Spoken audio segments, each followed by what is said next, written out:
मैं दिविता शर्मा। और आज के लेक्चर में हम पढ़ने वाले हैं एक थ्योरम। इससे प्रीवियस लेक्चर में हमने रिंग की डेफिनेशन, रिंग एक नॉन एम्प्टी सेट को विद टू बाइनरी ऑपरेशन कैसे प्रूव करते हैं वो देखा था। Elementary property of a ring हमने देखी हुई है। आज के लेक्चर में हम ये थ्योरम डिस्कस करने वाले हैं। स्टार्ट करते हैं थ्योरम के साथ। देखिए यहाँ पे हमको क्या दिया हुआ है, if R is a ring, हमको एक आर रिंग दी हुई है such that a square is equal to में a for every a belongs to are के लिए।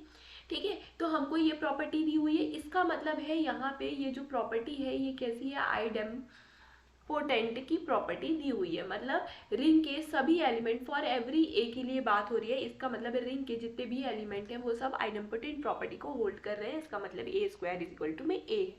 तो कहना चाहता है ये थ्योरम इस तरीके से कि अगर रिंग के सभी एलिमेंट कैसे होते हैं, आइडेम्पोटेंट एलिमेंट होते हैं, तो a प्लस ए करने पे हमको 0 मिलता है सभी a के लिए जो r के अंदर होता है। इसका मतलब है जितने भी element, each element of r is its own inverse, मतलब जितने भी एलिमेंट r के हैं वो सब खुद के इनवर्स है, मतलब सेल्फ इनवर्स है। तो ये कहना चाहता है फिर every a belongs to r is idempotent element.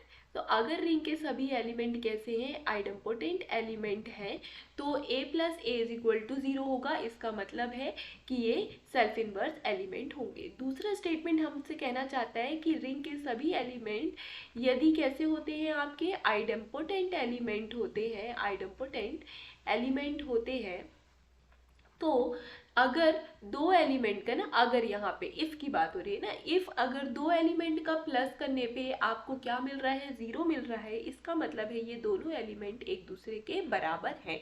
क्यों? क्योंकि यहाँ जो b है वो कहाँ से आ रहा है, r से आ रहा है। इसका मतलब है b square is equal to में b होगा। इसका मतलब है जो b है वो कैसा होगा, आइडेम्पोटेंट एलिमेंट होगा। तो दो आइडेम्पोटेंट एलिमेंट, या फिर आप कह सकते हैं दो सेल्फ इनवर्स एलिमेंट एक दूसरे के इक्वल, दो सेल्फ इनवर्स एलिमेंट एक दूसरे के इक्वल नहीं हो सकते हैं। ठीक है, और अगर हो भी रहे हैं तो वो मतलब उन दोनों का प्रोडक्ट कभी भी 0 के बराबर नहीं आ सकता, क्योंकि वो दो सेल्फ इनवर्स एलिमेंट है ना। इसका मतलब है कि वो दोनों एलिमेंट एक दूसरे के बराबर होंगे, बट ये तब होगा जब रिंग के सभी एलिमेंट सेल्फ इनवर्स एलिमेंट होंगे, है ना, जैसे कि हमने फर्स्ट प्रॉपर्टी में देख लिया था। अगर रिंग के सभी एलिमेंट कैसे हैं, इज आइडेम्पोटेंट एलिमेंट है, तो एक बहुत इंपॉर्टेंट प्रॉपर्टी है यहाँ पे, आइडेम्पोटेंट एलिमेंट है, तो वो जो रिंग है वो खुद में कैसी है, कम्यूटेटिव रिंग है। कम्यूटेटिव रिंग है, इसका मतलब है जब भी आप दो एलिमेंट रिंग के लेंगे तो a dot b is equal to में b डॉट ए होगा for every a b belongs to r। ठीक है, ये सेकंड बाइनरी ऑपरेशन के रिस्पेक्ट में कम्यूटेटिव प्रॉपर्टी को होल्ड करेंगे तो हम रिंग को क्या बोल देंगे, कम्यूटेटिव रिंग बोल देंगे।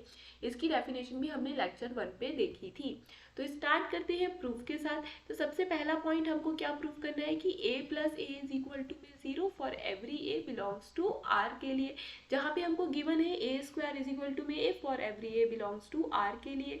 तो अब यहाँ पे हम प्रूफ स्टार्ट करते हैं। प्रूफ में सबसे पहले हम लिख लेते हैं कि जो a एलिमेंट है वो कहाँ का है, रिंग का है, ऐसा हम लेके चल रहे हैं। अगर ये एलिमेंट रिंग का है तो इसका मतलब है कि जब हम इसको a के साथ दोबारा ऑपरेट कराएंगे तो ये एलिमेंट भी कहाँ का आएगा, रिंग का आएगा। क्यों आएगा, बाय क्लोजर प्रॉपर्टी। ठीक है, बाय क्लोजर प्रॉपर्टी। ठीक है, फिर इसका मतलब है अगर कोई भी एलिमेंट रिंग के अंदर आता है तो जब हम उस एलिमेंट का क्या करते हैं, स्क्वायर करते हैं, तो दोबारा से ही वही एलिमेंट हमको देखने मिलता है। बाय आइडेम्पोटेंट प्रॉपर्टी हमको गिवन है, बाय आइडेम्पोटेंट एलिमेंट हमको गिवन है, जो आर रिंग है उसके सभी एलिमेंट कैसे हैं, आइडेम्पोटेंट एलिमेंट है। मतलब ए स्क्वायर करने पे ए दे रहे हैं, तो इसका मतलब ए प्लस ए का स्क्वायर करेंगे तो भी हमको ए प्लस ए मिलेगा। क्यों? क्योंकि ए प्लस ए रिंग का एलिमेंट है। अब ये आने के बाद हम इसको क्या कर लेंगे, ओपन कर लेंगे। तो ओपन करेंगे तो हमको मिलेगा a प्लस ए इंटू में a plus a is equal to में a प्लस ए मिल जाएगा। फिर इसमें हम लेफ्ट डिस्ट्रीब्यूटिव लॉ लगाएंगे तो हमको क्या मिलेगा, a प्लस ए इंटू में a प्लस में a प्लस ए इंटू में a मिल जाएगा बाय लेफ्ट डिस्ट्रीब्यूटिव लॉ। क्योंकि अब ये रिंग के एलिमेंट है तो ये डिस्ट्रीब्यूटिव लॉ भी होल्ड करेंगे, क्योंकि रिंग की जो तीसरी प्रॉपर्टी होती है वो क्या होती है कि जो एलिमेंट है वो डिस्ट्रीब्यूटिव लॉ होल्ड करना चाहिए। तो वहाँ से हमको ये चीज़ मिल गई। अब हम क्या करते हैं, राइट डिस्ट्रीब्यूटिव लॉ के कारण इसको अंदर मल्टीप्लाई कर लेते हैं, तो हमको मिलेगा ए स्क्वायर प्लस में ए स्क्वायर प्लस ए स्क्वायर प्लस में ए स्क्वायर इज इक्वल टू में ए प्लस ए मिल जाएगा। ये हमको कहाँ से मिल गया, बाय राइट डिस्ट्रीब्यूटिव प्रॉपर्टी। अब हमको पता है कि ये रिंग के एलिमेंट है तो डिस्ट्रीब्यूटिव लॉ को होल्ड करेंगे, क्योंकि रिंग की प्रॉपर्टी ही होती है कि डिस्ट्रीब्यूटिव लॉ होल्ड करना चाहिए एलिमेंट को। तो ये मिल गया। अब हमको क्योंकि दिया हुआ है कि जितने भी रिंग के एलिमेंट है वो सब आइडेम्पोटेंट प्रॉपर्टी को होल्ड करते हैं, मतलब ए स्क्वायर इज इक्वल टू में ए हो जाएगा। तो इसका मतलब है इस ए स्क्वायर को हम ए से सब्स्टिट्यूट कर सकते हैं। तो हमको मिल गया ए प्लस ए फिर plus a plus a is equal to में ए प्लस ए। बट हमको क्या दिखाना है कि जो ए प्लस ए है वो इज इक्वल टू में क्या है, 0 है। तो अब हम क्या करते हैं, जो हमारा राइट हैंड साइड है इसमें प्लस 0 कर लेते हैं, बिकॉज जो 0 है वो कैसा है हमारा, 0 इज 0 एलिमेंट। तो 0 एलिमेंट की प्रॉपर्टी होती है जब भी उसी को रिंग के कोई भी एलिमेंट के साथ ऑपरेट कराओ तो वो ही एलिमेंट हमको दिखता है। या आप यहाँ पे इसको इक्वल टू लिख सकते हैं b प्लस 0 के, जहाँ पे ये जो b है वो कहाँ का एलिमेंट है, आपके रिंग का एलिमेंट है। तो जब भी रिंग का एलिमेंट आप उठाओगे तो 0 प्लस b करने पे आपको b मिलेगा, या फिर b प्लस 0 करने पे b मिलेगा। तो ये a प्लस a कहाँ का है, रिंग का एलिमेंट है। तो इस कारण से हमने इसमें प्लस 0 यहाँ पे ऑपरेट कर दिया। अब हम यहाँ यूज करेंगे बाय कैंसिलेशन लॉ। अब हम क्या कर सकते हैं, इसमें कैंसिलेशन लॉ लगा सकते हैं। प्लस के रिस्पेक्ट में कैंसिलेशन लॉ लगाना कोई भी डिफिकल्ट बात नहीं है। ये हमेशा रिंग के केस में हमेशा प्लस के रिस्पेक्ट में कैंसिलेशन लॉ अप्लाई हो जाता है, क्योंकि जो प्लस के रिस्पेक्ट में जो रिंग होता है वो कैसा होता है, आर प्लस जो होता है वो आपका क्या होता है, अबेलियन ग्रुप होता है। तो जब भी कोई ग्रुप अबेलियन ग्रुप होता है तो वहाँ पे जो कैंसिलेशन लॉ है वो हमेशा होल्ड कर जाता है, ऑलवेज होल्ड। ऐसा आपने थ्योरम पढ़ा होगा, नहीं पढ़ा है तो सर्च करके पढ़ लीजिएगा। तो ये एक थ्योरम होता है, जब भी प्लस के रिस्पेक्ट में अबेलियन ग्रुप होता है कोई भी सेट तो वहाँ पे कैंसिलेशन लॉ होल्ड हो जाता है। या सिंपली आप ऐसा भी बोल सकते हैं, कोई भी ऑपरेशन के रिस्पेक्ट में ग्रुप अबेलियन ग्रुप होता है तो वो कैंसिलेशन लॉ होल्ड करता है। तो यहाँ प्लस के रिस्पेक्ट में रिंग क्या होता है, हमेशा अबेलियन होता है, इसलिए कैंसिलेशन लॉ प्लस के रिस्पेक्ट में होल्ड कर जाएगा। तो bye using the cancellation law आप क्या करेंगे, इस वाले एलिमेंट को इस वाले एलिमेंट से आप क्या कर देंगे, कैंसिल कर देंगे, एंड देन आपको a plus a is equal to में 0 मिल जाएगा। और यहाँ पे हमने जो a रिप्रेजेंट किया था for every a belongs to r के लिए किया था, तो यहाँ पे for every a belongs to r के लिए a प्लस ए हमको 0 मिल जाएगा। हैंस फर्स्ट हमारा क्या हो गया, प्रूव्ड हो गया। ठीक है, तो ये हमारा खत्म हो गया। अब हम सेकंड स्टेटमेंट में आ जाते हैं। तो सेकंड स्टेटमेंट हमसे बोल रहा है कि if a plus b is equal to 0 implies a is equal to में b, जहाँ पे जो b है वो आपका कहाँ से आ रहा है, रिंग से आ रहा है। तो हमको ये प्रूव करना है। तो हमको यहाँ पे दिया हुआ है, प्रूफ स्टार्ट करते हैं। तो हमको यहाँ पे दिया हुआ है कि a प्लस बी क्या है, 0 है। ये हमारी गिवन प्रॉपर्टी, हमको a is equal to b दिखाना है। तो अभी जो हमने प्रीवियस प्रॉपर्टी देखी कि a प्लस ए क्या होगा, 0 होगा अगर रिंग के सभी एलिमेंट आइडेम्पोटेंट एलिमेंट होते हैं। तो a प्लस ए 0 हो जाता है for every a belongs to r के लिए। ठीक है, if a square is equal to में a होता है for every a belongs to r के लिए, देन आप ये स्टेटमेंट बोल सकते हैं कि a plus a is equal to 0 for every a belongs to r के लिए। तो उस प्रॉपर्टी का यूज करते हुए हम क्या करेंगे, 0 इज इक्वल टू में क्या लिख देंगे, a प्लस ए लिख देंगे। तो a plus b is equal to में हमको क्या मिल गया, a प्लस ए मिल गया। अब सिमिलरली r प्लस क्या होता है, फर्स्ट बाइनरी ऑपरेशन के रिस्पेक्ट में रिंग इज अबेलियन ग्रुप। तो यहाँ पे फिर से क्या हो जाएगा, cancellation, this implies cancellation law यहाँ पे क्या करेगा, कैंसिलेशन लॉ यहाँ पे होल्ड कर जाएगा। ठीक है, कैंसिलेशन लॉ अगर होल्ड कर रहा है तो आप क्या कर सकते हैं, इस ए को इस ए से क्या कर सकते हैं, कैंसिल कर सकते हैं। तो जैसे ही आपने कैंसिलेशन लॉ होल्ड करवाया तो ए इज इक्वल टू बी मिल गया। तो आपको यही प्रूव करना था, यहाँ पे बी आप आर से ले रहे थे, तो यहाँ पे हैंस जो आपकी सेकंड प्रॉपर्टी है, जो सेकंड स्टेटमेंट है, वो क्या हो जाता है, प्रूव्ड हो जाता है। तो ये हो गया। थर्ड हमको क्या दिखाना है, कम्यूटेटिव रिंग दिखाना है। थर्ड हमको दिखाना है कि जो रिंग है इज कम्यूटेटिव रिंग। अब कम्यूटेटिव रिंग दिखाना है, इसका मतलब है कि हम साइड में देख लेते हैं, हमको क्या दिखाना है, a b is equal to में बी ए दिखाना है for every a comma b belongs to are के लिए। ये बेसिकली हमको ये चीज दिखानी है। तो हम यहाँ पे दो एलिमेंट ले लेते हैं, ए एंड बी, जो कि कहाँ से बिलोंग कर रहे हैं, हमारे आर से बिलोंग कर रहे हैं। ठीक है, ए कॉमा बी प्रूफ स्टार्ट कर रहे हैं। यहाँ पे ये इंपॉर्टेंट है, पता होनी चाहिए, ये सारी प्रॉपर्टीज आगे यूज होती हैं। ए और बी हमारे कहाँ पे है, रिंग के अंदर है। ठीक है, अब ए और बी रिंग के अंदर है, इसका मतलब है जब आप ए प्लस बी करेंगे तो भी रिंग के अंदर होगा। क्यों होगा, बाय क्लोजर प्रॉपर्टी।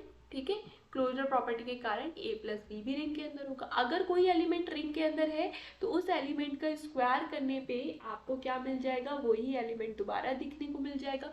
क्यों, क्योंकि यहाँ पे रिंग के सभी एलिमेंट आइडेम्पोटेंट है, ऐसा हम लेके चल रहे हैं। तो उस प्रॉपर्टी का यूज किया तो हमको ये मिल गया। दिस एम्प्लाइज आपको क्या मिला कि जो ए प्लस बी कर रहे हैं आप, और फिर इसको ओपन कर लिया हमने, a plus b is equal to में ए प्लस बी मिल गया आपको। ठीक है, फिर इसके बाद फिर से हम लेफ्ट डिस्ट्रीब्यूटिव प्रॉपर्टी लगाएंगे, तो a प्लस बी इंटू में a प्लस में a प्लस बी इंटू में b इज इक्वल टू में a प्लस बी मिल जाएगा। ये कैसे मिला आपको, लेफ्ट डिस्ट्रीब्यूटिव प्रॉपर्टी, ये लेफ्ट डिस्ट्रीब्यूटिव लॉ से। तो आपको पता है रिंग के एलिमेंट डिस्ट्रीब्यूटिव लॉ होल्ड करते हैं, तो उस कारण से ये चीज मिल गई। अब हम क्या करेंगे, यहाँ पे मल्टीप्लाई कर देंगे बाय राइट डिस्ट्रीब्यूटिव लॉ। तो a square is equal to में बी, ए स्क्वायर प्लस में बी ए प्लस में ए बी प्लस में b square is equal to में ए प्लस बी मिल गया हमको। ठीक है, तो ये बाय राइट डिस्ट्रीब्यूटिव लॉ मिल गया। अब हमको क्योंकि गिवन है कि ए स्क्वायर इज इक्वल टू में ए, तो हम इसको सब्स्टिट्यूट कर सकते हैं विद ए प्लस बी ए। फिर यहाँ पे भी सेम ए बी को तो हम ऐसे ही लिखेंगे, बी स्क्वायर को हम बी लिख सकते हैं क्योंकि हमको गिवन है रिंग के सभी एलिमेंट आइडेम्पोटेंट एलिमेंट है, तो हमने बाय गिवन कंडीशन के कारण ये चीज लिख दी।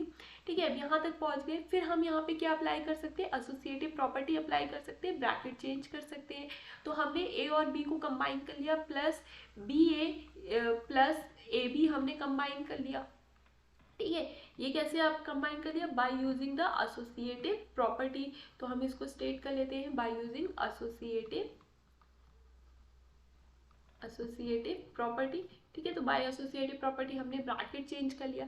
अब क्या हो रहा है, फिर से यहाँ पे बीच में काय का ऑपरेशन लगा हुआ है, प्लस का ऑपरेशन लगा है।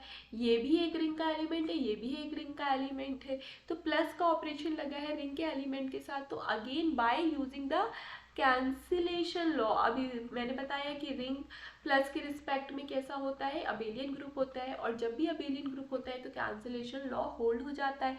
तो इस कैंसिलेशन लॉ का यूज करते हुए हम इस a प्लस बी को इस a प्लस बी से क्या कर लेते हैं, कैंसिल कर लेते हैं। और हाँ, इसको कैंसिल करने से पहले एक चीज और ऐड कर लीजिए, नहीं तो फिर गड़बड़ हो जाएगी। ठीक है, a प्लस बी को हम कैसे ऐड कर सकते हैं, इसमें हम क्या कर सकते हैं, यहाँ पे प्लस 0 करना होगा हमको यहाँ पे। ठीक है, I don't know why it is not sliding down, sliding side वाला नहीं हो रहा है, एक सेकंड है। तो हमने यहाँ पे क्या कर लिया, a प्लस बी के साथ 0 को ऐड कर लिया। यहाँ पे जो 0 है वो आपका क्या है, 0 एलिमेंट है। तो 0 एलिमेंट मतलब आइडेंटिटी विथ रिस्पेक्ट टू 0, तो इसमें कोई भी एलिमेंट का प्लस करेंगे तो वही एलिमेंट दिखेगा। तो a प्लस बी प्लस में 0 हमने कर लिया। फिर हमने कैंसिलेशन लॉ लगाया, तो हमको क्या मिल गया, बी ए प्लस में a b is equal to में हमको यहाँ पे क्या मिल गया, 0 मिल गया। अब हम यहाँ पे यूज करेंगे यूजिंग जो सेकंड स्टेटमेंट है उसका हम यूज करेंगे। वो क्या कह रहा था कि इफ दो एलिमेंट का, या आप ले लीजिए c प्लस डी करने पे अगर आपको यहाँ 0 मिल रहा है, this implies c is equal to में d होगा आपका। ठीक है, तो बाय यूजिंग दिस स्टेटमेंट आप क्या करेंगे, यहाँ पे by using this particular statement आप यहाँ पे लिख सकते हैं कि जो ए बी है इज इक्वल टू में क्या हो गया आपका बी ए हो गया, a b is equal to में बी ए हो गया, क्योंकि ये भी रिंग का एलिमेंट है ए बी, और यहाँ पे बी ए भी रिंग का एलिमेंट है by using the closure property with respect to the second binary operation, और इन दोनों का प्लस क्या आ रहा है, जीरो आ रहा है, इसका मतलब ये गिवन कंडीशन होल्ड हो रही है, तो इसका मतलब ये स्टेटमेंट ट्रू हो जाएगा, मतलब c is equal to d, इसका मतलब a b is equal to में बी ए हो जाएगा for every a comma b belongs to are के लिए, हैंस जो रिंग है, ring r is commutative ring. तो होप आपको ये पूरा प्रॉपर्टी समझ में आया होगा, अच्छे से समझ में आया होगा कि रिंग के जब सभी एलिमेंट कैसे होते हैं, आइडेम्पोटेंट प्रॉपर्टी को होल्ड करते हैं तो रिंग कम्यूटेटिव रिंग होती है, एंड जो प्रीवियस की दो कंडीशन है सेल्फ इनवर्स की कंडीशन एंड ये वाली जो सेकंड प्रॉपर्टी है ये दोनों भी होल्ड हो जाती है। तो होप आपको लेक्चर समझ में आया होगा। इसके बाद यहाँ पे अभी हमने सारे इंट्रोडक्टिव पार्ट सब कर लिए, इसके बाद हम थ्योरम्स जो बड़े थ्योरम्स होते हैं उनको स्टार्ट करेंगे नेक्स्ट लेक्चर से। तो थैंक यू फॉर वॉचिंग। अगर आपको चीज़ें समझ में आ रही हैं, चैनल में बाकी सारी चीज़ें समझ में आ रही है तो चैनल को जरूर सब्सक्राइब कीजिए एंड अपने फ्रेंड्स के साथ जरूर शेयर कीजिए वीडियो को, लाइक कीजिए वीडियो को और अपना कमेंट जरूर बताइए जिससे मुझे मोटिवेशन मिलेगा। Thank you for watching.